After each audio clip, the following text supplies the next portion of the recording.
ก็พาคุณสนธิรัตน์นะฮะแล้วก็ท่านสุรนันท์พักพวกเนี่ยมาก็ฝากฝังคุณเยาวราชไปด้วยนะครับเราตั้งใจดีที่ทำงานให้คนกทมทั้งหมดอาจารย์การเมืองภาคใหญ่ดูแล้วการทำงานร่วมกับการทำงานร่วมกับเอกมันออกไปได้พรรคสร้างอนาคตไทยที่ท่านอุตมะกับท่านสุนทรรัตน์สร้างไว้ก็มีจุดยืนที่ชัดเจนคือไม่ได้เป็นปฏิปักษ์กับใครมาเพื่อให้เป็นความหวังของชาวบ้านนะครับเป็นทางเลือกใหม่ฉะนั้นไม่มีคำว่าไม่ชอบใครไม่ทำงานกับใครคือเรามองว่าทุกคนเนี่ยมีความตั้งใจดีในการทำงานประเทศชาติทั้งสิ้นเราต้องการกลางจริงแล้วก็ระดมพลังในสังคมเนี่ยช่วยกันฟื้นฟูแล้วก็ไม่ใช่ฟื้นฟูอย่างเดียวต้องสร้างอนาคตใหม่ให้กับประเทศด้วยนะครับ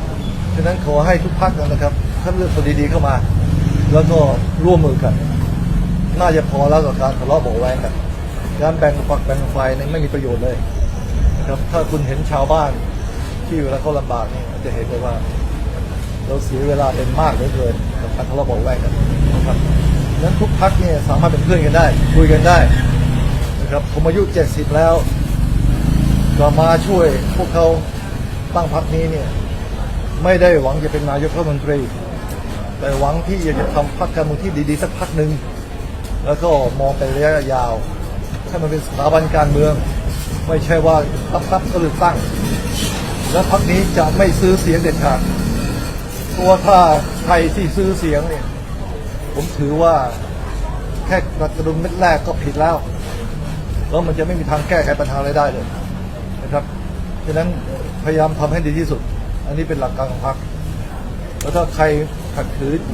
ไม่ทำตามสิ่งที่ว่านี้ก็อยู่กันไม่ได้ความซื่อสัตย์สุจริตตั้งใจทำงานเป็นเรื่องสำคัญทางผมก็แล้วกัน